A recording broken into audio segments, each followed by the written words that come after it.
വേറിട്ട തലങ്ങൾ എന്ന ഈ എപ്പിസോഡിലേക്ക് മലയാളിയുടെ പ്രിയ പ്രേക്ഷകർക്ക് ഏവർക്കും സ്വാഗതം. ഇന്ന് നമ്മുടെ അതിഥിയായി ഇവിടെ എത്തിയിരിക്കുന്നത് ഹോമിയോപ്പതിയിൽ തനതായ വ്യക്തിമുദ്ര പതിപ്പിച്ച ഡോക്ടർ PS കേദാർനാഥാണ്. നമുക്ക് അദ്ദേഹത്തിനോട് സംസാരിക്കാം. നമസ്കാരം. മലയാളിയുടെ വേറിട്ട തലങ്ങൾ എന്ന പ്രോഗ്രാമിലേക്ക് സാറിന് സ്വാഗതം. നമസ്കാരം. ഹോമിയോപ്പതി താരതമ്യേന പ്രചാരം കുറഞ്ഞ സമയത്താണ് സാറിൻ്റെ സർവീസിലെ തുടക്കം എന്ന് തോന്നുന്നു. അതൊന്ന് വിശദീകരിക്കാമോ? ഹോമിയോപ്പതിയുമായിട്ടുള്ള എൻ്റെ ബന്ധം എൻ്റെ ജന്മം മുതലുള്ളതാണ്. ജനിച്ച നാൾ മുതൽ ഇപ്പോൾ വരെയും ഹോമിയോപ്പതി മെഡിസിൻസാണ് ഞാനും എൻ്റെ വീട്ടിൽ നമ്മളെല്ലാവരും ഉപയോഗിക്കുന്നത്. അതാണ് ഹോമിയോപ്പതി ഞാനുമായിട്ടുള്ള ഡയറക്റ്റ് ബന്ധം. ഇവിടെ 93 സർവീസിൽ കിട്ടി വരുന്ന സമയത്ത് അതിനും ഒരു ചരിത്രമുണ്ട്. ഈ മരുതയിലേക്ക് എന്നെ ഡിപ്പാർട്ട്മെൻറ്റിൽ നിന്ന് അയച്ചത് ഞാൻ ചോദിച്ച ഇതിനേക്കാളും റിമോട്ടായിട്ടുള്ളൊരു സ്ഥലമാണ്. മൂന്നാറിന് 50 കിലോമീറ്റർ വടക്ക് കിഴക്ക് വട്ടവട എന്ന് പറയുന്നൊരു സ്ഥലമുണ്ട്. അവിടേക്കാണ് ഞാൻ അപ്പോയിൻമെൻറ്റ് ചോദിച്ചത്. അപ്പോൾ നമ്മുടെ ഡിപ്പാർട്ട്മെൻറ്റിൽ ഇരിക്കുന്നവർക്ക് തോന്നിയത് ഇത് ഞാൻ പോകാതിരിക്കാനായിരിക്കുന്നു. കാരണം അന്നെല്ലാം ഭരണം ഇവിടെ എല്ലാം തിരുവനന്തപുരത്ത് നിന്ന് നേരിട്ടാണല്ലോ നടക്കുന്നത്. അപ്പോൾ പോകാതിരിക്കാനായിരിക്കും എന്നാണ് അവർ കരുതിയത്. ഞാൻ പറഞ്ഞു പോകാതിരിക്കാനല്ല, പോയാൽ ഇങ്ങോട്ട് വരാതിരിക്കാനാണ് എന്ന് പറഞ്ഞിട്ട് അവരെന്നെ ഇങ്ങോട്ട് അയച്ചതാണ്. മരുത അന്ന് എവിടെയാണെന്ന് പോലും ഡിപ്പാർട്ട്മെൻറ്റിലെ തിരുവനന്തപുരത്തിരിക്കുന്നവർക്ക് അറിയില്ല. മലപ്പുറം ജില്ലയിൽ എവിടെയോ ആണ്, ഫോറസ്റ്റ് ഏരിയയിലാണ്. അങ്ങനെയാണ് ഞാൻ ആദ്യമായിട്ട് ഇവിടെ സന്തോഷത്തോടു കൂടിയാണ് ഇവിടെ വരുന്നത്. ഇവിടെ വരുമ്പോൾ അന്നത്തെ കാര്യം പറയുന്നതിന് വിഷമമുണ്ട്. കാര്യം ഇത് ഏതെങ്കിലും ഒരു വ്യക്തിയുമായി ബന്ധപ്പെട്ടതായിരിക്കും. ഏതായാലും അന്ന് ഡിസ്പെൻസറി തുറക്കാതെ മെഡിക്കൽ ഓഫീസർ ഉറക്കമാണ്, സ്റ്റാഫില്ല, ആളുകൾക്കും അതിൽ പരാതിയില്ല.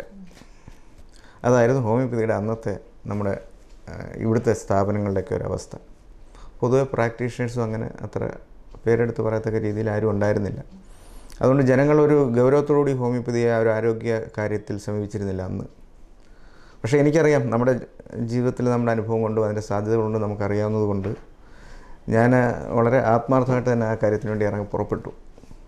അപ്പോൾ അന്ന് മരുന്നുകളൊന്നും ഉണ്ടായിരുന്നില്ല ഡിസ്പെൻസറിയിൽ. അപ്പോൾ ഞാൻ തന്നെ മരുന്ന് വാങ്ങി 500 രൂപയ്ക്ക് നാട്ടിൽ പോയിട്ട് വന്നപ്പോൾ 500 രൂപയുടെ മരുന്ന് വാങ്ങി കൊണ്ടുവച്ചിട്ടാണ് ആദ്യമായിട്ട് നമ്മുടെ ഡിസ്പെൻസറിയുടെ പ്രവർത്തനം തുടങ്ങുന്നത്. എന്നിട്ട് ആ ജംഗ്ഷനിലുള്ള ആളുകളെ ഞാൻ വിളിച്ചു കൂട്ടി, ഇതാണ് സ്ഥിതി, ഞാനിവിടെ ഉണ്ടാവും, നിങ്ങളോടൊപ്പം ഉണ്ടാവും, അപ്പോൾ നിങ്ങൾ സഹകരിക്കുകയാണെങ്കിൽ നമുക്ക് നന്നായിട്ട് കൊണ്ടുപോകാമെന്ന് പറഞ്ഞു. അങ്ങനെ അവർ എൻ്റെ വാക്ക് വിശ്വസിച്ചിട്ട് അവർ 500 രൂപ വാങ്ങിച്ച് അന്ന് മഞ്ചേരിയിൽ ആരോ വിട്ട് മരുന്ന് വാങ്ങിച്ചിട്ടാണ് ഞങ്ങൾ 1993 ജൂലൈ 1 ഞാനവിടെ ജോയിൻ ചെയ്യുന്നത്. 93 ജൂലൈ 1. അന്ന് മുതൽ ആ നാട്ടുകാരും ഞാനുമായിട്ടുള്ള ആ ഒരു ബന്ധം ഇപ്പോഴും നിലനിൽക്കുന്നു. പിന്നീട് നമ്മുടെ ആശുപത്രിക്ക് സ്വന്തമായിട്ട് ബിൽഡിങ്ങായി, സ്ഥലം വാങ്ങി നമ്മൾ ബിൽഡിങ് വെച്ചതാണ്. ആ ലെവലിലേക്ക് ആളുകൾക്ക് ആവശ്യമുള്ള ഒരു സ്ഥാപനമായി അതിനെ ഉയർത്താൻ കഴിഞ്ഞു. 7.5 വർഷം ഞാൻ അവിടെ ഇരുന്നു. 7.5 വർഷം. അന്നത്തെ യാത്ര ബുദ്ധിമുട്ടുകൾ, ഭക്ഷണം, താമസം എല്ലാം വളരെ പ്രയാസമുള്ള, പ്രത്യേകിച്ച് തെക്കൻ നാട്ടിൽ നിന്ന് ഇങ്ങോട്ട് വരുമ്പോൾ ഇവിടെ അങ്ങനെ ഈ പരിമിതമായ സാഹചര്യത്തിൽ കഴിഞ്ഞു പോകാമെന്ന് പറയുന്ന ആരും താല്പര്യപ്പെടില്ല. അങ്ങനെ ആണ് നമ്മളിവിടെ ഹോമിയോപ്പതിക്ക് വേര് പിടിപ്പിച്ചെടുത്തത്. ശരിക്കും നമ്മുടെ ഡിപ്പാർട്ട്മെൻറ്റിലെ സ്ഥാപനങ്ങൾ തുടങ്ങിയേക്കുന്നത് ഹോമിയോപ്പതി എന്ന് പറയുന്ന സിസ്റ്റത്തിൻ്റെ പ്രചാരത്തിനും ജനങ്ങൾക്ക് ചിലവ് കുറഞ്ഞ ഒരു ചികിത്സാ രീതി എഫക്റ്റീവായിട്ടുള്ള എത്തിക്കുന്നതിന് വേണ്ടിയിട്ടാണ് നമ്മുടെ ഡിപ്പാർട്ട്മെൻറ്റ് തുടങ്ങിയേക്കുന്നത് തന്നെ. അതിനോട് നീതി പുലർത്താൻ കഴിഞ്ഞു എന്നാണ് ഇപ്പോഴത്തെ എൻ്റെ ഇതിൽ നിന്ന് തോന്നുന്നത്. കഴിഞ്ഞു തന്നെയല്ല, അവരറിയാത്ത കാര്യങ്ങൾക്ക്, ഇത് സങ്കല്പിക്കാത്ത കാര്യങ്ങൾക്കെല്ലാം നമുക്ക് പരിഹാരമാർഗം ഉണ്ടെന്ന് മനസ്സിലാക്കി കൊടുക്കാനും കഴിഞ്ഞു. ഏത് വർഷം യഥാർത്ഥ പ്രാക്ടീസ് ആരംഭിച്ചത്? ഏത് വർഷത്തിലായിരുന്നു? ഞാൻ പാസ്സായി കഴിഞ്ഞിട്ട് ഞാൻ 1984 കോട്ടയത്തു നിന്ന് DHMS പാസ്സായി. ആ വർഷം തന്നെ ഞാൻ പ്രാക്ടീസ് തുടങ്ങി. ആ കാലഘട്ടത്തിലൊക്കെ എവിടെയായിരുന്നു? ആ കാലഘട്ടത്തിൽ എൻ്റെ സ്വദേശം ഓച്ചിറയാണ്, ആലപ്പുഴ ജില്ലയിലെ ഓച്ചിറയാണ്. ഞാൻ പറഞ്ഞല്ലോ, ഞാൻ ജനിച്ച കാലം തൊട്ട് തന്നെ എൻ്റെ അമ്മയുടെ ഒരു അമ്മാവനുണ്ടായിരുന്നു, അത് B ക്ലാസ് രജിസ്ട്രേഷനുള്ള പ്രാക്ടീഷണറായിരുന്നു. തന്നെയിൽ ആ ഏരിയയിലൊക്കെ ഹോമിയോപ്പതിക്ക് അന്നും പ്രചാരമുണ്ട്, വളരെയധികം ആളുകൾ അത് ഉപയോഗിക്കുന്നുണ്ട്. അങ്ങനെ ഓച്ചിറ തന്നെ ഞാൻ തുടങ്ങിയിരുന്നു. പിന്നീട് കോഴിക്കോട് വളരെ പ്രശസ്തമായിട്ടുള്ള ഡോക്ടർ പ്രകാശം ഹോമിയോപ്പതിക് ഫാർമസ്യൂട്ടിക്കൽസ് എന്ന് പറഞ്ഞിട്ടൊരു മാനുഫാക്ചറിങ് യൂണിറ്റ് ഉണ്ട്. ഇപ്പം നമ്മളിവിടുത്തെ ഹോമിയോപ്പതിയുടെ കാര്യം പറഞ്ഞതുപോലെ മലബാർ മേഖലയിൽ ഹോമിയോപ്പതിക്ക് അഡ്രസ്സ് ഉണ്ടാക്കിയത് പ്രകാശം ഡോക്ടറാണ്. കോഴിക്കോട് കേരളത്തിലെ ആദ്യത്തെ ഹോമിയോപ്പതി മെഡിക്കൽ കോളേജിൻ്റെ പ്രിൻസിപ്പലും കൺട്രോളിങ് ഓഫീസറൊക്കെ ആയിട്ട് വന്ന് അദ്ദേഹമാണ് ഈ ഏരിയയിൽ തന്നെ ഹോമിയോപ്പതിക്ക് ഒരു വലിയ അഡ്രസ്സ് ഉണ്ടാക്കിയത്. അവരുടെ ഒരു മാനുഫാക്ചറിങ് യൂണിറ്റും ഒക്കെ ഉണ്ട് ചേളന്നൂർ. അതിൻ്റെ ഒരു ഹോൾസെയിൽ ഡിസ്ട്രിബ്യൂഷനും കൺസൾട്ടിങ് കൂടെ എറണാകുളത്ത് തുടങ്ങിയിരുന്നു. അത് 90-93 കാലഘട്ടത്തിൽ. പിന്നീട് ഞാൻ അവിടെ അതിൻ്റെ ചുമതലയിൽ അവിടെ ആയിരുന്നു. അവിടെ ഇരിക്കുമ്പോഴാണ് ഈ സർവീസ് കിട്ടുന്നതും ഞാൻ ഇങ്ങോട്ട് വരുന്നത്. ഹോമിയോപ്പതിയിൽ തന്നെ ഏതൊക്കെ മേഖലകളിലാണ് സാറ് കുറച്ചും കൂടി താല്പര്യം അഥവാ ഗവേഷണം പോലെ മുന്നോട്ട് പോയിട്ടുള്ള മേഖലകൾ ഏതെല്ലാമാണ്? ഈ ഹോമിയോപ്പതിയുടെ പ്രധാന മേഖലകൾ എന്ന് പറഞ്ഞാൽ നമ്മൾ ഏത് രോഗത്തിനായാലും ഹോമിയോപ്പതിയുടെ ഏറ്റവും വലിയ പ്രത്യേകത എന്ന് പറയുന്നത് ആളിനെ സമഗ്രമായിട്ടാണ് കാണുന്നത്. അപ്പോൾ നമ്മൾ ആ രീതിയിൽ നോക്കുമ്പോൾ ഒരു അലർജിക്ക് വരുന്ന ഒരു പേഷ്യൻ്റ് ആയാലും ഇൻഫെർട്ടിലിറ്റിക്ക് വരുന്ന പേഷ്യൻ്റ് ആയാലും എല്ലാം നമ്മൾ അവരെ ടോട്ടാലിറ്റി നോക്കിയിട്ട് തന്നെയാണ്. അതല്ലാതെ അലർജിക്ക് പ്രത്യേക ഒരു ട്രീറ്റ്മെൻറ്റ് അല്ലെങ്കിൽ വേറെ ഒരു ട്രീറ്റ്മെൻറ്റ് ആ രീതിയിലല്ല. അപ്പോൾ അതുകൊണ്ട് ഒരു മനുഷ്യനെ സമഗ്രമായി കാണുമ്പോൾ അയാളുടെ ഏത് പ്രശ്നങ്ങൾക്കായാലും നമുക്ക് പരിഹാര മാർഗ്ഗങ്ങളുണ്ട്. എന്നാൽ ഇവിടെ വന്നതിന് ശേഷം കുറച്ച് കൂടുതൽ എനിക്ക് ഒരു താല്പര്യം തോന്നിയിട്ടുള്ള ഒന്ന് വന്ധ്യതാ നിവാരണ ചികിത്സ. അതിൽ ഒരു 40 മേൽ കുട്ടികൾ നമുക്കുണ്ട്. മറ്റു പല മാർഗ്ഗങ്ങളും നോക്കിയിട്ട് അവർക്ക് കുട്ടികളില്ലാതിരുന്ന അത്തരം ഫാമിലികളെ അവർ വളരെ സന്തോഷം. ഇപ്പോഴും അവർക്കൊക്കെ കാണുമ്പോൾ തന്നെ അവരുടെ ജീവിതത്തിലൊരു വലിയ അനുഭവമാണ്. അത് തീരെ ചിലവില്ലാതെ എന്ന് വേണമെങ്കിൽ പറയാവുന്ന രീതിയിലാണ് അവർക്ക് സാധ്യമായിരിക്കുന്നത്. അതുപോരാതെ ഇപ്പം പിന്നെ കൂടുതലായിട്ടുള്ളത് allergic complaints, rheumatic complaints, skin complaints, ഇതൊക്കെയാണ്. ഈ കാര്യങ്ങളെല്ലാം തന്നെ സമഗ്രമായി ഒരാളിനെ അയാളുടെ എല്ലാ കാര്യങ്ങളും പരിഗണിച്ച് മെഡിസിൻ കൊടുത്തെങ്കിലേ മാറുകയുള്ളൂ, ശാശ്വതമായ പരിഹാരം ഉണ്ടാവുള്ളൂ. അല്ലാതെല്ലാം താൽക്കാലികമായ റിലീഫ് ഉണ്ടാവുമെങ്കിലും അതാണ് ഇപ്പോൾ നമ്മുടെ ശ്രദ്ധ. രോഗത്തെയും രോഗിയെയും ഒരുപോലെ പരിചരിക്കുന്നതാണോ ഹോമിയോപ്പതി? രോഗം നമ്മൾ അറിയണം, രോഗത്തിന് അതിൻ്റെ കാരണങ്ങൾ അറിയണം, അത് പകരുന്ന രീതികൾ അറിയണം, അതിനെ പ്രിവെൻറ്റ് ചെയ്യാനുള്ള മാർഗ്ഗങ്ങൾ അറിയണം. ഇതെല്ലാം അതിൻ്റെ കൂട്ടത്തിലുള്ളത്. നമ്മളൊരു ട്രീറ്റ്മെൻറ്റ് തുടങ്ങുന്നതിന് അത് ഹോമിയോപ്പതിയുടെ ഏറ്റവും വലിയ അഡ്വാൻറ്റേജും അത് തന്നെയാണ്. ഒരുപക്ഷെ ഒരു ഡിസീസ് ഏതാണെന്ന് നമ്മൾ ഐഡൻറ്റിഫൈ ചെയ്യുന്നതിന് മുമ്പ് തന്നെ രോഗലക്ഷണങ്ങൾക്കനുസരിച്ച് നമുക്ക് ട്രീറ്റ്മെൻറ്റ് തുടങ്ങാൻ കഴിയും. അപ്പോൾ ഇതിൽ പിന്നെ ഒരു രോഗാണുനാശകനായിട്ടുള്ള ഒരു സാധനമില്ല. രോഗാണുവിനെ നശിപ്പിക്കുക എന്നുള്ളതല്ല നമ്മളുടെ ലക്ഷ്യം. നമ്മുടെ ബോഡിയിൽ ഇപ്പോൾ തന്നെ നമ്മളിങ്ങനെ സംസാരിക്കുമ്പോൾ പോലും ഈ ആളുകളുമായിട്ട് ഇടപെടുമ്പോഴൊക്കെ എത്രയോ രോഗാണുക്കളും രോഗകാരികളുമായിട്ടുള്ള ഓർഗാനിസംസ് നമ്മുടെ ദേഹത്ത് കയറി ഇറങ്ങുന്നുണ്ട്. നമ്മളറിയാതെ തന്നെ ബോഡിയിൽ ആ പ്രോസസ്സ് നടന്നുകൊണ്ടിരിക്കുകയാണ്. അസുഖം ഉള്ളപ്പോഴും നടക്കുന്നുണ്ട്. ആ പ്രോസസ്സിനെ ഒന്നുകൂടെ ബലപ്പെടുത്തുക എന്നുള്ളതാണ് ഹോമിയോപ്പതിയുടെ രീതി. അപ്പോൾ ആ രീതിയിൽ ചെയ്യുമ്പോഴാണ് ശരീരത്തിന് നഷ്ടപ്പെട്ടു പോയ പ്രതിരോധ ശേഷി വീണ്ടും കിട്ടുന്നതും ആരോഗ്യാവസ്ഥ സംജാതമാകുന്നത്. അപ്പോൾ അതുകൊണ്ട് പിന്നെ നമുക്ക് ഇനിയിപ്പം വരാൻ പോകുന്ന രോഗങ്ങളായാൽ പോലും ആളുകൾക്കിടയിൽ അങ്ങനെ ഒരു തെറ്റിദ്ധാരണയുണ്ട്. ഒരു രോഗം ഏതാണെന്ന് ഐഡൻറ്റിഫൈ ചെയ്യുന്നതിന് മുമ്പ് തന്നെ അതിന് ചികിത്സ ഉണ്ടെന്ന് പറഞ്ഞ് ഹോമിയോപ്പതി ഡോക്ടേഴ്സ് വരുമ്പോൾ അതെങ്ങനെയാണ്, ഏത് രോഗമാണെന്ന് അറിയുന്നില്ല, അത് എങ്ങനെ പകരുമെന്ന് അറിയുന്നില്ല, അതിന് മരുന്ന് കണ്ടുപിടിക്കാനൊന്നുമില്ല. നമ്മളുടെ മെഡിസിൻസ് ഹെൽത്തി ആയിട്ടുള്ള ആളുകളിൽ കൊടുത്തിട്ട് അവരിലുണ്ടാക്കുന്ന ലക്ഷണങ്ങൾ പ്രൂവ് ചെയ്ത് നമ്മൾ എഴുതി സൂക്ഷിച്ചിട്ടുള്ളതാണ്. അത് 200 വർഷം ഹോമിയോപ്പതി തുടങ്ങിയ കാലം തൊട്ട് ഇന്നുവരെ അതിന് മാറ്റമില്ല. അപ്പോൾ സമാനമായ ലക്ഷണങ്ങളോടുകൂടി വരുന്നവർക്കാണ് നമ്മൾ മെഡിസിൻ സെലക്ട് ചെയ്യുന്നത്. അതിലെ രോഗാണുവിനെ അല്ലെങ്കിൽ എന്ത് അവസ്ഥ കൊണ്ട് സംജാതമായി എന്നുള്ളത് രണ്ടാമത് പല കാര്യങ്ങൾക്ക് വേണ്ടിയേ നമ്മൾ പരിഗണിക്കുന്നുള്ളൂ. ഹോമിയോപ്പതിയെ സംബന്ധിച്ച് ഡയഗ്നോസിസ് ആണ് ബുദ്ധിമുട്ട് എന്നുള്ളതാണ് ജനങ്ങളുടെ ഒരു ധാരണ. എന്താണ് സാറിന് അതിനെക്കുറിച്ച് പറയാനുള്ളത്? ഡയഗ്നോസിസ് എന്ന് പറയുന്നത് ഡിസീസ് ഡയഗ്നോസിസ് ഉണ്ട്.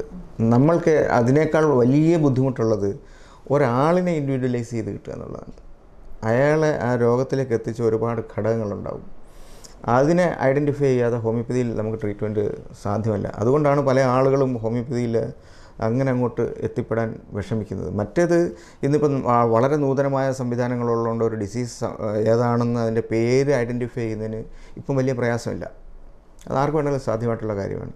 പക്ഷേ അതുകൊണ്ടൊരു മരുന്ന് നിശ്ചയിക്കാൻ നമുക്ക് കഴിയില്ല. നമ്മൾക്ക് ആ ആളെ ഇൻഡിവിജ്വലൈസ് ചെയ്ത് കിട്ടണം. അയാളുടെ മാനസികാവസ്ഥ, അയാളുടെ ഫാമിലി ഹിസ്റ്ററി, അയാളുടെ എക്കണോമിക് സ്റ്റാറ്റസ്, ഇങ്ങനെ പല സാഹചര്യങ്ങളിലൂടെ ആയിരിക്കും അയാൾ ഇപ്പോഴത്തെ ഒരു രോഗാവസ്ഥയിൽ എത്തിപ്പെട്ടേക്കുന്നത്. അതിനെ ഐഡൻറ്റിഫൈ ചെയ്യണം. അതിനെ അഡ്രസ്സ് ചെയ്തെങ്കിൽ മാത്രമേ അയാളിലൊരു ക്യൂർ ഉണ്ടാവുള്ളൂ. അത് പ്രയാസമുള്ള കാര്യമാണ്. ലഹരി വിരുദ്ധ ചികിത്സകളുമായിട്ട് സാറിന് എത്രത്തോളം മുന്നോട്ട് പോകാൻ കഴിഞ്ഞിട്ടുണ്ട്? ലഹരിയുമായിട്ട് ഹോമിയോപ്പതിയിലല്ല ഏത് ചികിത്സാ രീതിയിലായാലും രോഗിയുടെ പരിപൂർണമായ ഒരു സഹകരണം ആവശ്യമാണ്. അതില്ലാതെ രോഗി അറിയാതെ ആരെങ്കിലുമൊക്കെ മരുന്ന് കൊടുത്ത് മാറ്റുമെന്നൊക്കെ പറയുന്നതൊന്നും അത്ര നടക്കുന്ന കാര്യങ്ങളല്ല. ആ രീതിയിൽ വന്നിട്ടുള്ള ആളുകളിൽ ചില കേസുകളിൽ എനിക്ക് സക്സസ് ഉണ്ട്. പക്ഷേ അങ്ങനെ ആരും വരില്ല എന്നുള്ളതാണ്. സ്വമേധയാ തോന്നി വരുന്നത് വളരെ കുറവാണ്. പിന്നെ അല്ലെങ്കിൽ എന്താ അതിനടുത്തൊരു സ്റ്റേജ് എന്ന് പറഞ്ഞാൽ ഇവരെ റീഹാബിലിറ്റേറ്റ് ചെയ്യണം നമ്മൾ. ഇവർക്ക് ഈ ടെംപ്റ്റേഷൻ ഉണ്ടാക്കുന്ന അല്ലെങ്കിൽ ഇതിനെ കയ്യിലെത്തുന്ന ദൂരത്ത് ഈ സാധനം ഇല്ലാത്ത സിറ്റുവേഷൻ അത് സമൂഹവും കുടുംബവും ഏറ്റെടുക്കേണ്ട ബാധ്യതയും കൂടിയാണ്. അപ്പോൾ ഹോമിയോപ്പതിയിൽ ആ രംഗത്ത് ഞാൻ അധികം അങ്ങനെ അങ്ങോട്ട് പോയിട്ടില്ല. JCI ആയിട്ട് ബന്ധപ്പെട്ടുള്ള സാറിൻ്റെ പ്രവർത്തനങ്ങൾ?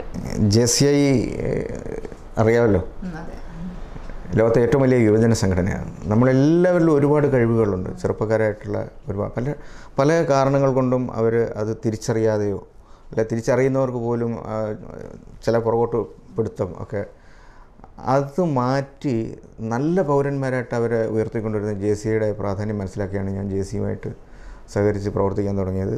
18 മുതൽ 40 വയസ്സ് വരെയാണ് പറയുന്നതെങ്കിലും ഞാനിപ്പോഴും അതിൻ്റെ പ്രാധാന്യം മനസ്സിലാക്കിയിട്ട് ഞാനിപ്പോഴും ആ ചെറുപ്പക്കാരുടെ കൂട്ടത്തിൽ എടക്കരയുണ്ട്. എടക്കര ചാപ്റ്ററിൻ്റെ പ്രസിഡൻ്റായിരുന്നു ഞാൻ.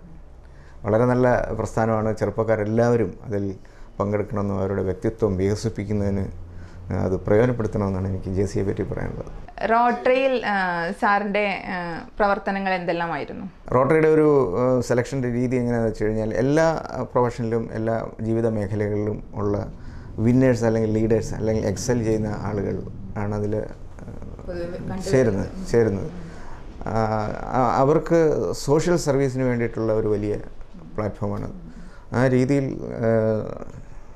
റോട്ടറി ഒരുപാട് സേവനങ്ങൾ നമ്മുടെ സമൂഹത്തിൽ ചെയ്യുന്നുണ്ട്. ഇപ്പോൾ ആർക്കും അറിയാൻ വയ്യാത്ത ഒരു കാര്യം എന്ന് പറഞ്ഞു കഴിഞ്ഞാൽ നമ്മുടെ പോളിയോ ഇറാഡിക്കേഷന് വേണ്ടിയിട്ടുള്ള ഫണ്ടിങ്ങിൻ്റെ ഒരു 3/4 പങ്കും അല്ലെങ്കിൽ ഒരു ഭൂരിഭാഗവും റോട്ടറി ഇൻ്റർനാഷണലാണ് കൊടുക്കുന്നത്. ബിൽഗേറ്റ്സിൻ്റെ ഫണ്ട് പോലും ഞങ്ങളിലൂടെയാണ്, റോട്ടറിയിലൂടെയാണ് അത് പോകുന്നത്. പക്ഷേ സമൂഹത്തിൽ അത് അറിയുന്നില്ല എന്നുള്ളതാണ്. ആ റോട്ടറിയുടെ 3202 എന്ന് പറയുന്ന ഡിസ്ട്രിക്റ്റിൻ്റെ ഡിസ്ട്രിക്ട് സെക്രട്ടറി ജനറലാണ് ഞാൻ. അത് ഈറോഡ്, സേലമില്ല, ഈറോഡ്, തിരുപ്പൂർ, മേട്ടുപ്പാളയം, അവിനാശി, ഊട്ടി, ഗൂഡല്ലൂർ, നമ്മുടെ കേരളത്തിലെ മലപ്പുറം, കോഴിക്കോട്, കണ്ണൂർ, വയനാട്, കാസർഗോഡ് ഈ ജില്ലകളെല്ലാം ചേർന്ന് വരുന്നതാണ് റോട്ടറി ഡിസ്ട്രിക്റ്റ്. അതിൽ 130 ക്ലബ്ബുകളുണ്ട്. അതിൻ്റെ ഡിസ്ട്രിക്ട് സെക്രട്ടറി ഞാനാണ്. അതിൻ്റെ തലപ്പത്തുള്ളത് ഉമ്മർ ഡോക്ടറാണ്, ഡിസ്ട്രിക്ട് ഗവർണർ എന്നാണ് പറയുന്നത്. നമ്മുടെ ഇവിടെ തന്നെ ഉള്ളത്. അങ്ങനെ റോട്ടറി ഒരുപാട് ഈ പ്രളയകാലത്ത് നമ്മളിവിടെ ഏകദേശം ഒരു 2 കോടിയോളം രൂപയുടെ സാധന സാമഗ്രികൾ നമ്മൾ ഇവിടെ വിതരണം ചെയ്തു. ഞങ്ങൾ 1000 വീട് നമ്മുടെ ഡിസ്ട്രിക്റ്റിൽ ഇവിടെ വെക്കണം എന്നുള്ള പദ്ധതിയിട്ട് മുന്നോട്ട് പോയിക്കൊണ്ടിരിക്കുകയായിരുന്നു. അതിൽ 25 വീടിൻ്റെ നിർമ്മാണം വയനാട്ടിൽ ഇപ്പോൾ തുടങ്ങി. 25 നിലമ്പൂർ ഏരിയയിൽ നമ്മളിപ്പോൾ ഉടനെ തുടങ്ങും. പക്ഷേ ഫണ്ടിങ്ങിൻ്റെ കാര്യം വരുമ്പോൾ ഇപ്പോൾ ഒരു ചെറിയ ക്രൈസിസ് ഉള്ളതെന്ന് വെച്ച് കഴിഞ്ഞാൽ ഇത് കഴിഞ്ഞിട്ടാണ് നമുക്ക് തമിഴ്നാട്ടിലെ അവരുടെ ഗജ പുയൽ എന്നവർ വിളിക്കുന്ന ഗജ സൈക്ലോൺ വന്ന്. അപ്പോൾ അവിടെ വലിയ നാശനഷ്ടങ്ങളുണ്ടായി. റോട്ടറി ഈ പറഞ്ഞ പോലെ മൊത്തത്തിലാണല്ലോ കാര്യങ്ങൾ കാണുന്നത്. അതിനോടൊപ്പം തന്നെ കുടകിലും സംഭവിച്ചു. അപ്പോൾ ഫണ്ടിങ് കുറച്ച് ഡൈവേർട്ട് ചെയ്ത് പോകുമെന്നുള്ള ഒരു പേടി ഇപ്പോഴുണ്ട്. ഏതായാലും 50 വീടുകൾ ഇപ്പോൾ ഉടനെ നടക്കുന്നുണ്ട്. അതാണ് റോട്ടറി. മുനിസിപ്പാലിറ്റിയുമായിട്ട് ചേർന്നിട്ട് ശ്രീ ആര്യാടൻ ഷൗക്കത്തായിരുന്ന സമയത്ത് നമ്മൾ ഇവിടുത്തെ ഒരു ഹെൽത്തിൻ്റെ ഒരു വലിയ പ്രോജക്റ്റ് നമ്മൾ ചെയ്തിരുന്നു. അങ്ങനെ പല കാര്യങ്ങളും മുനിസിപ്പാലിറ്റിയുമായി ബന്ധപ്പെട്ട് റോട്ടറി കാര്യങ്ങൾ ചെയ്യുന്നുണ്ട്. പിന്നെ ഈ ബഡ് സ്കൂൾ, ഹിയറിംഗ് ഇമ്പേർഡായിട്ടുള്ള കുട്ടികളുടെ അവിടുത്തെ വേണ്ടി സ്മാർട്ട് ക്ലാസ് റൂംസ് കൊടുക്കുന്നുണ്ട്. ലൈബ്രറിക്ക് വേണ്ടി പുസ്തകങ്ങൾ കൊടുക്കുന്നുണ്ട്. ഇവിടുത്തെ വായനശാലകൾക്കൊക്കെ പുസ്തകങ്ങൾ കൊടുത്തിട്ടുണ്ട്. ഇവിടുത്തെ സമീപ പ്രദേശങ്ങളിലെ കുറേ സ്കൂളുകളിൽ നമ്മൾ ഗേൾസ് ടോയ്ലറ്റ് നിർമ്മിച്ച് നൽകി. അതിന് ഒരു യൂണിറ്റിനകത്ത് 5 വാഷ് ബേസിൻ, 10 ടോയ്ലറ്റ് സംവിധാനങ്ങളെല്ലാം ഉള്ള പിന്നെ സ്മാർട്ട് ക്ലാസ് റൂംസ് നമ്മൾ നിർമ്മിച്ച് നൽകിയിട്ടുണ്ട് റോട്ടറിയുടെ വകയായിട്ട്. അങ്ങനെ കുറേ കാര്യങ്ങൾ നമ്മളെ സമയത്ത് റോട്ടറി ഏറ്റെടുത്ത് നടത്തിയിട്ടുണ്ട്. സാറ് ചാരിറ്റിയിൽ ഒരുപാട് കാര്യങ്ങൾ ചെയ്യുന്നു എന്നുള്ളതാണ്. എന്തൊക്കെയാണ് അതിനെക്കുറിച്ചിട്ട് സാറിന് പറയാനുള്ളത്? ചാരിറ്റി എന്ന് പറയുന്നത് നമ്മുടെ കടമയാണ്. അതിൻ്റെ വലിപ്പത്തിലല്ല കാര്യം. നമുക്ക് ചെയ്യാൻ പറ്റുന്ന കാര്യങ്ങൾ അതിൻ്റെ യഥാർത്ഥത്തിലുള്ള നീഡിയായിട്ടുള്ള ആണെന്ന് ബോധ്യമുണ്ടെങ്കിൽ നമ്മളത് ചെയ്യണം. ഈ വിദ്യയുടെ കാര്യം പറയുന്ന പോലെയാണ്, വിദ്യാധനം കൊടുക്കും തോറും ഏറിടും എന്ന് പറയുന്നത് പോലെ തന്നെയാണ്. നമ്മൾ അറിഞ്ഞുകൊണ്ട് ഒരാളിന് സാമ്പത്തികമായിട്ടോ അല്ലാതെ സഹായം ചെയ്തു കഴിഞ്ഞാൽ ഒരിക്കലും നമുക്കതിൽ ഒരു കുറവ് വരില്ല. എൻ്റെ ഒരു അനുഭവമാണത്. എനിക്ക് എൻ്റെ സുഹൃത്തുക്കളോട് ഞാൻ പറയാറുള്ളതാണ്, നമ്മൾ മനസ്സോടെ അത് ചെയ്തു കഴിഞ്ഞാൽ തീർച്ചയായിട്ടും അതിൻ്റെ റിട്ടേൺ നമുക്ക് തന്നെ ഉണ്ടാവും. അത് പ്രതീക്ഷിച്ചല്ല ചെയ്യുന്നതെന്ന് വേറെ കാര്യം. അതങ്ങനെയാണ്. അത് മറ്റുള്ളവരുടെ ഒരു പ്രേരണയ്ക്ക് വേണ്ടി ഞാൻ പറഞ്ഞു എന്നുള്ളതേ ഉള്ളൂ.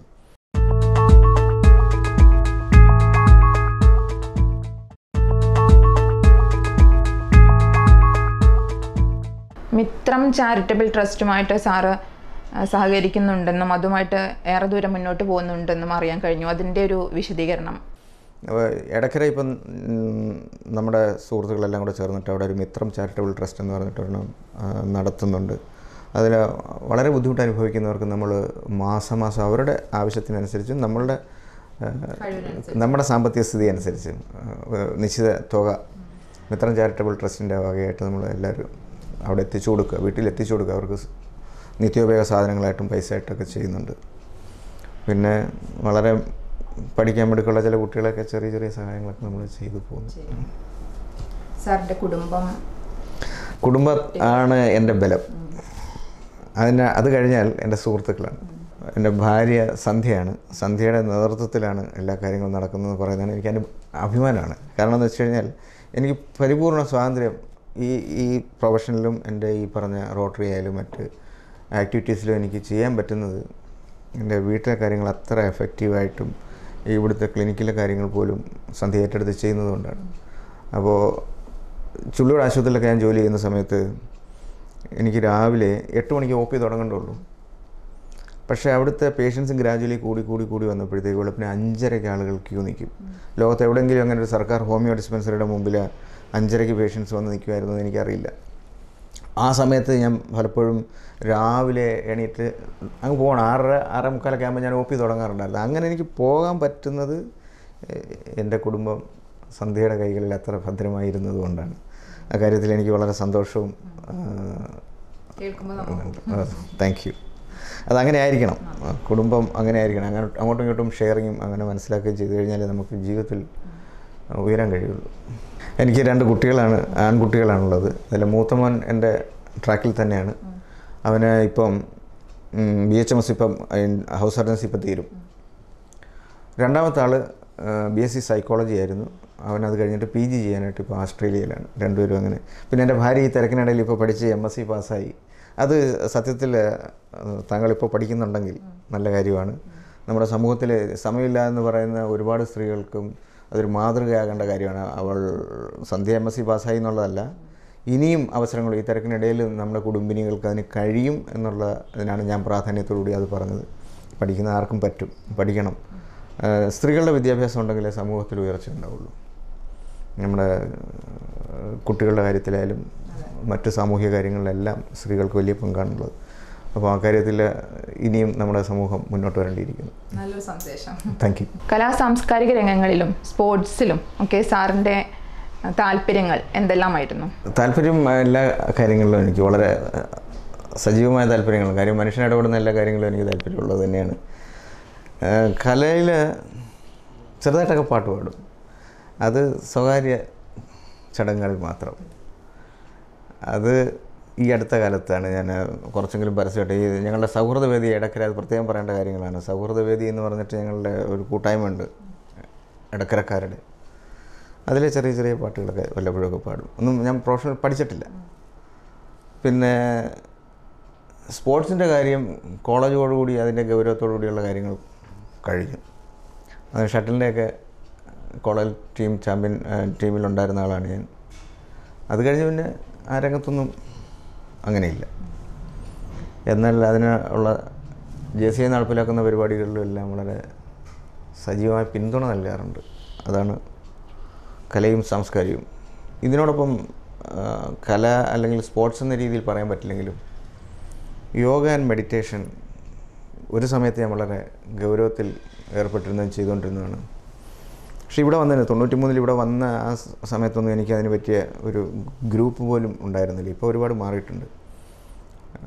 അത് ചെയ്തതിൻ്റെ ഒരു ഗുണം എനിക്ക് എൻ്റെ ജോലി കിട്ടുന്നുണ്ട്. നമ്മൾ ചെയ്യുന്ന കാര്യത്തിലുള്ള ഏകാഗ്രത, കാര്യങ്ങളെ ഇവാലുവേറ്റ് ചെയ്യാനുള്ള ഒരു മനസ്സൊക്കെ ആയി വരുന്നത് തീർച്ചയായിട്ടും മെഡിറ്റേഷൻ വലിയ പ്രാധാന്യമുള്ള. എൻ്റെ ഒരു അഭിപ്രായത്തിൽ ഒരു 8ാം ക്ലാസ് മുതലുള്ള കുട്ടികളെ ഇത് രണ്ടും പഠിപ്പിക്കണം. അത് അപ്പോൾ അങ്ങനെ ചെയ്യുമ്പോൾ ഒരു മെച്ചം എന്ന് വെച്ച് കഴിഞ്ഞാൽ ഇപ്പോഴത്തെ നമ്മുടെ ഏറ്റവും വലിയ ഭീഷണിയായിട്ടുള്ള ഈ മുമ്പേ ചോദിച്ചല്ലോ മദ്യം, മയക്കുമരുന്നൊക്കെ നമ്മുടെ ചെറുപ്പക്കാരിലൊക്കെ വളരെ ഗുരുതരമായ അവസ്ഥയിലേക്ക് അത് പോയിക്കൊണ്ടിരിക്കുകയാണ്. അതിൽ നിന്നൊക്കെയുള്ള അവർക്കുള്ള ഒരു ആത്മനിയന്ത്രണം ഉണ്ടാവും.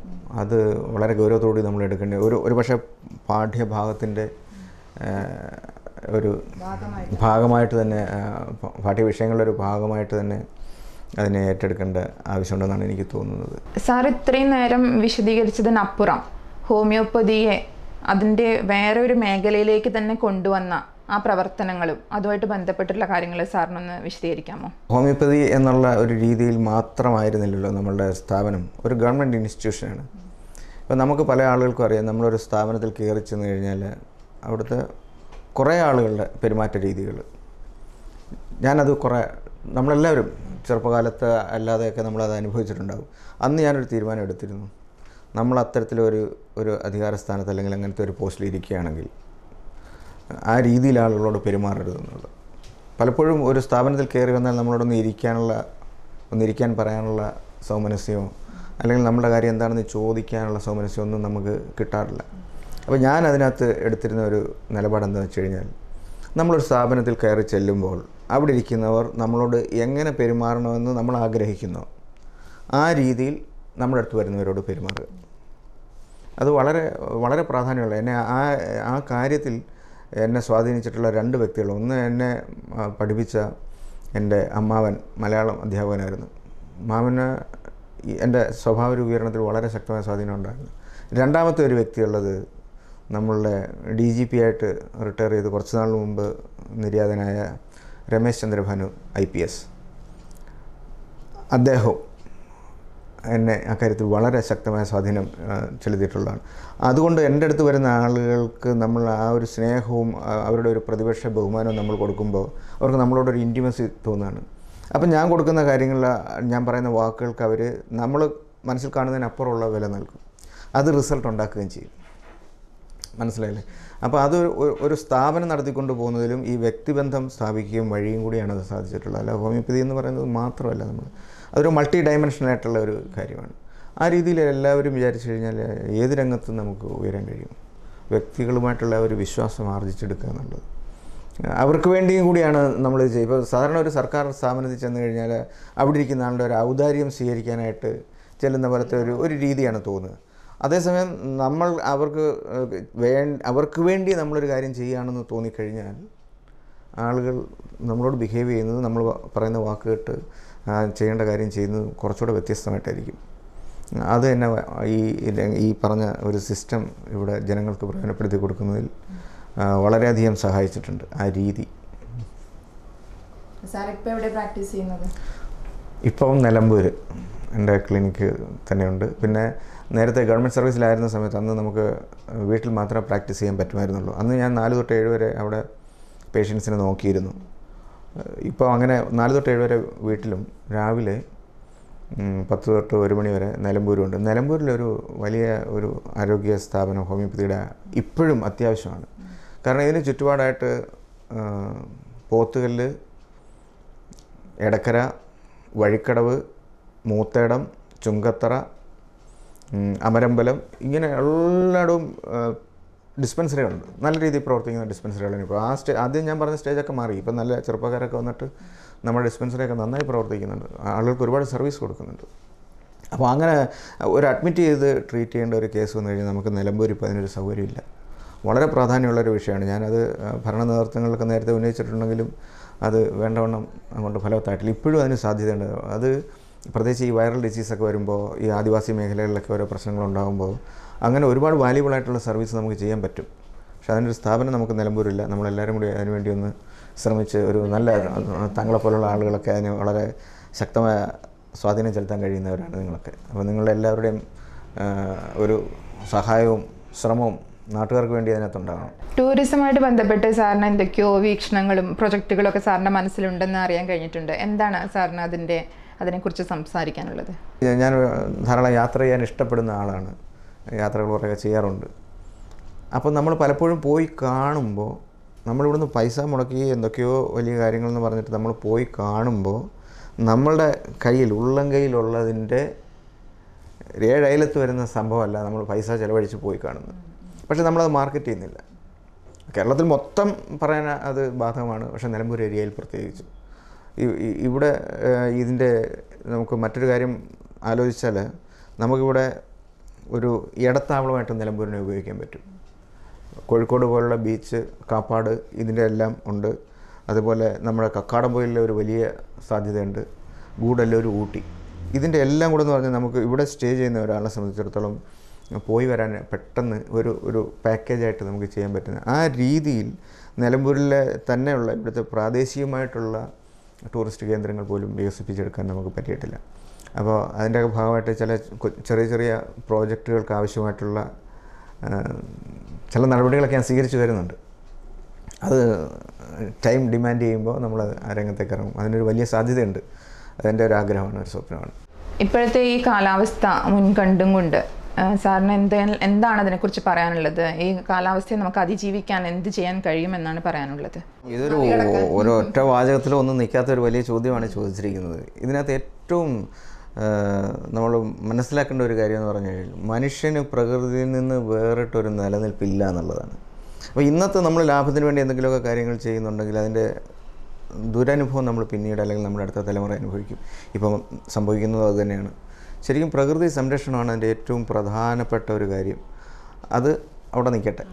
ഏതായാലും ഇപ്പോൾ വന്നുപെട്ട കാര്യത്തെപ്പറ്റി പറയാനാണെങ്കിൽ ഇപ്പോഴത്തെ ഈ ചൂട് സമയത്ത് വളരെ പ്രധാനപ്പെട്ട 3 കാര്യങ്ങൾ നമ്മൾ ചെയ്യണം. ഒന്ന്, ധാരാളം വെള്ളം കുടിക്കുക. നമ്മളാരും അർഹിക്കുന്ന ഗൗരവത്തോടുകൂടി കാണാത്ത ഒരു വിഷയമാണ്. മറ്റൊന്ന്, ശുദ്ധവായു ബ്രീത്തിങ് എക്സർസൈസ്. ദീർഘമായിട്ട് ശ്വാസം ഉള്ളിലേക്ക് എടുക്കുക, മെല്ലെ പുറത്തേക്ക് വിടുക. അപ്പോൾ നമ്മളെ എല്ലാ ജീവകോശങ്ങളിലേക്കും ഓക്സിജൻ സാധാരണ കിട്ടുന്നതിനേക്കാൾ കൂടുതലായിട്ട് നമുക്ക് കിട്ടുകയാണ്. ജോലി ചെയ്യുന്ന സമയത്ത് നമ്മൾ കിതയ്ക്കുമ്പോൾ കുറച്ച് കൂടുതൽ ഓക്സിജൻ കിട്ടുന്നുണ്ടെങ്കിൽ അതിന് അവിടെ ചിലവ് കൂടുതലാണ്. പക്ഷേ നമ്മൾ വെറുതെ ഇരിക്കുന്ന സമയത്ത് ഇത് ചെയ്യുമ്പോൾ നമ്മുടെ ശ്വാസകോശത്തിൻ്റെ മുഴുവൻ ഏരിയയും നമ്മൾ അതിനുവേണ്ടി വിനിയോഗിക്കുകയും ധാരാളം ഓക്സിജൻ നമ്മുടെ ശരീരഭാഗങ്ങളിലേക്ക് എത്തുകയും ചെയ്യുന്നത് ശരീരത്തിൻ്റെ പ്രതിരോധ സംവിധാനങ്ങൾ നന്നായി നടക്കുന്നതിനും ക്ഷീണം കുറയുന്നതിനും പ്രവർത്തനം മെച്ചപ്പെടുന്നതിനും എല്ലാം സഹായിക്കും. അപ്പോൾ അത് രണ്ടാമത്തെ കാര്യം. മൂന്നാമത്തെ കാര്യം, ഇപ്പോൾ നമ്മൾ ഈ വെയിലിനെ പഴിക്കുന്നുണ്ട്. സത്യത്തിൽ നമ്മൾ വെയിൽ കൊള്ളാത്തത് കൊണ്ടാണുള്ള കുഴപ്പമാണ്. നമ്മളാരും വെയിൽ കൊള്ളുന്നില്ല, ആവശ്യത്തിന് വെയിൽ കൊള്ളുന്നില്ല. വൈറ്റമിൻ ഡിയുടെ കുറവ് കൊണ്ട് ധാരാളം ആളുകൾ പല വേദനകളും ബുദ്ധിമുട്ടുകളും എല്ലാം അനുഭവിക്കുന്നുണ്ട്. അതിൻ്റെ കാരണം കൊണ്ടാണെന്ന് അറിയാതെ തന്നെ. അപ്പോൾ അതുകൊണ്ട് പ്രഭാത സൂര്യൻ നിന്നുള്ള രശ്മികൾ എന്തായാലും ഒരു 15-20 മിനിറ്റ് ശരീരത്തെ ഏൽക്കാനുള്ള രീതിയിൽ ഈ ജീവിതചര്യ ചിട്ടപ്പെടുത്തണം. അപ്പം വെള്ളം ധാരാളം കുടിക്കുക, ബ്രീത്തിങ് എക്സർസൈസ് ചെയ്യുക, ഈ പ്രഭാത സൂര്യനിൽ നിന്നുള്ള രശ്മികളേക്കാനുള്ള ഒരു ജീവിതക്രമം നമ്മൾ സ്വയം കണ്ടെത്തുക. പിന്നെ നോൺ വെജ് ഭക്ഷണങ്ങളൊക്കെ ഈ സമയത്ത് കഴിയുന്നതും കുറയ്ക്കുക. പുറത്തു നിന്നുള്ള ഭക്ഷണങ്ങൾ, പാനീയങ്ങളൊക്കെ ഈ സമയത്ത്, കാര്യം ജലത്തിൻ്റെ ദൗർലഭ്യം മൂലം നമ്മൾ കുടിക്കാൻ ഉപയോഗിക്കുന്ന ജലം എപ്പോഴും നല്ല രീതിയിലുള്ളതായിരിക്കണമെന്നില്ല. അപ്പോൾ അങ്ങനെയുള്ള കാര്യങ്ങൾ ശ്രദ്ധിച്ചു കഴിഞ്ഞാൽ നമുക്ക് ഈ കാലഘട്ടത്തെ അതിജീവിച്ചു പോകാൻ പറ്റും. മറ്റൊന്ന്, നമ്മൾ ജലത്തിൻ്റെ കാര്യത്തിൽ ഇപ്പോഴും വലിയ ധാരാളിത്തം നമ്മൾ കാണിക്കുന്നുണ്ട്. ഒരു കാര്യം ഇപ്പോഴും ഞാൻ ആലോചിക്കുന്നു, 93-ൽ ഡിസ്പെൻസറിയിൽ ചില രോഗികൾക്ക് മരുന്ന് വയ്ക്കുക അങ്ങനെയൊക്കെ ചെയ്ത് കഴിഞ്ഞിട്ട് വെള്ളം കൈ കഴുകാനായിട്ട് എനിക്ക് ഒഴിച്ചു തരുമ്പോൾ അവിടെ നമ്മളെ സഹായത്തിനുള്ള ഒരു അമ്മായി ഉണ്ടായിരുന്നു. അവർ ഇങ്ങനെ മഗ്ഗിൽ നിന്ന് ഇങ്ങനെ കോരി ഒഴിച്ചുകൊണ്ടേയിരിക്കാൻ. ഞാൻ പറഞ്ഞു, ഇത്രയും എനിക്ക് ഒഴിക്കണ്ട, ചെറിയൊരു നൂല് പോലെ ഒഴിക്കും, ഞാൻ കുറച്ചുകൂടെ സമയം എടുത്തിട്ട് ഇത് കഴുകിക്കോളാം. എന്താ സാറേ ഇത് വെള്ളമല്ലേ? ഞാൻ പറഞ്ഞത് വെള്ളത്തിന് വില വരുന്നൊരു സമയം വരുമെന്ന് 25 വർഷത്തിന് മുമ്പ് ഞാൻ പറഞ്ഞിരുന്നു. ഇന്നത് യാഥാർത്ഥ്യമായി. ഇപ്പോഴും നമുക്ക് ശുദ്ധജലത്തിൻ്റെ വില നമ്മൾ അറിഞ്ഞിട്ടില്ല. അത് സൂക്ഷിക്കാനും അത് നാളത്തേക്ക് ഉപയോഗിക്കേണ്ട രീതിയിൽ അതിനെ പ്രിസർവ് ചെയ്യാനും ഇപ്പോൾ ഉള്ളതിനെ വളരെ വേണ്ടാത്ത രീതിയിൽ ഉപയോഗിച്ചത് വേസ്റ്റാക്കാതിരിക്കാനും ഒക്കെയുള്ളൊരു ശ്രദ്ധ നമുക്ക് വളരെ അത്യാവശ്യമായിട്ട് വേണ്ടിയിരിക്കുകയാണ്. അതാണ് എനിക്കിപ്പോൾ പറയാനുള്ളത്. നന്നായി പാടുമെന്ന് കേട്ടിട്ടുണ്ട്. അപ്പോൾ മലയാളിയുടെ പ്രേക്ഷകർക്കായിട്ട് ഒരു 2 വരി.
സന്ധ്യയാം ഗോപസ്ത്രീതൻ മുഖം തൊടുത്തു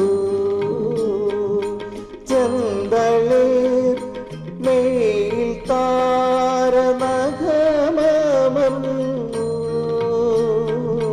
സന്ധ്യയാം ഗോപസ്ത്രീതൻ മുഖം തൊടുത്തു ചന്തളിർ മേൽ താരനഖമമർന്നു.